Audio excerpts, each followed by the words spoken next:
Nin explains the rules of Canadian football. The object of the game is for your team to score more points than the opposing team.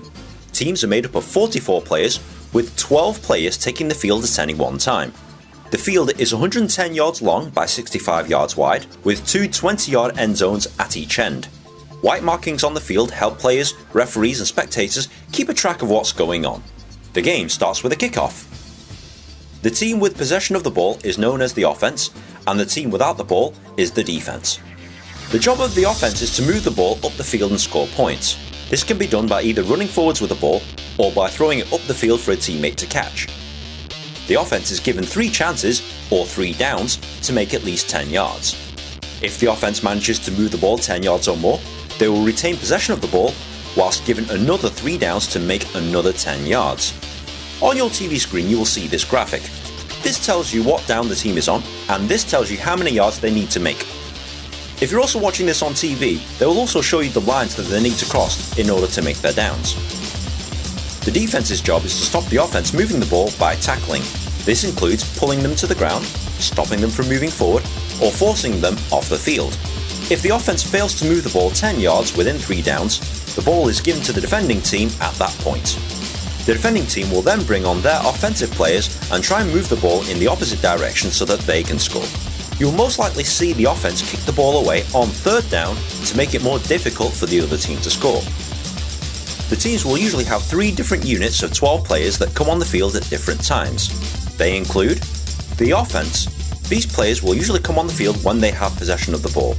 The offensive unit consists of these positions. The quarterback is the most important player on the field, and he's the one who decides to pass the ball up the field, hand it off to a teammate so that they can run with it, or decide to run with it himself. The offensive line positions are usually responsible for protecting the quarterback. The wide receivers and slot backs are responsible for running down the field to catch the ball thrown by the quarterback. The running back and fullback are responsible for running with the ball up the field. The defense. These players will usually come on the field when the other team has the ball. The defensive unit consists of these positions. The defensive line is responsible for moving past the offensive line. The linebackers stop running backs coming through the middle, and they're also responsible for attacking the quarterback. The cornerbacks try and stop the wide receivers, and the safeties try and stop the pass up the middle of the field. Special teams. Special teams are specialist players that come on the field when there's a kick involved.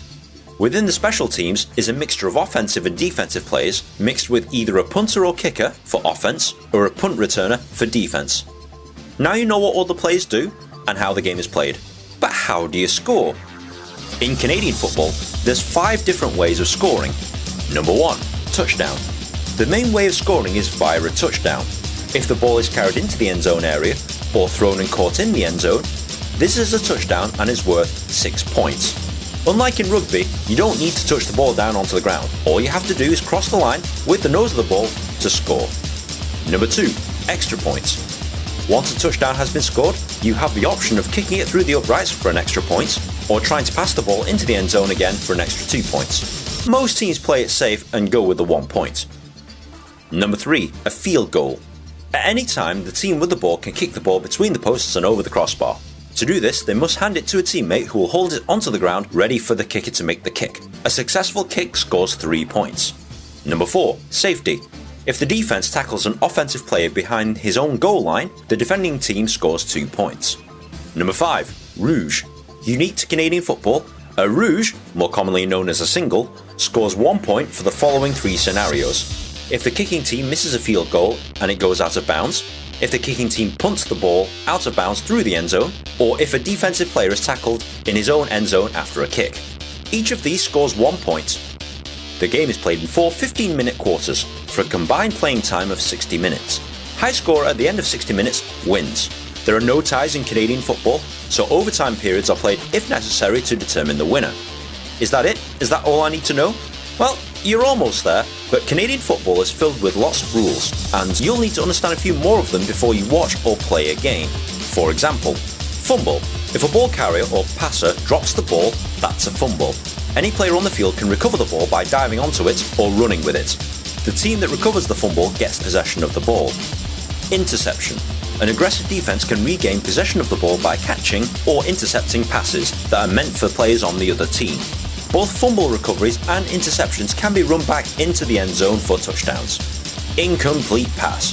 If a pass intended to a receiver hits the ground first, it is ruled an incomplete pass. A down is wasted and play restarts from the spot of the last down.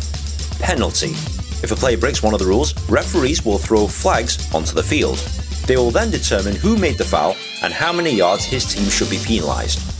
Timeouts. If a team wants to stop the clock to regroup, take a break or discuss strategy, they are allowed one timeout per half. Each timeout lasts 60 seconds and players get a break of 14 minutes at half time. This is a lot to take in, but once you start playing or watching Canadian football, the rules will become clear. If you have found this video at all helpful, please like, share with your friends, rate and comment. It takes me ages to make one of these videos and good karma is always appreciated. Enjoy Canadian football.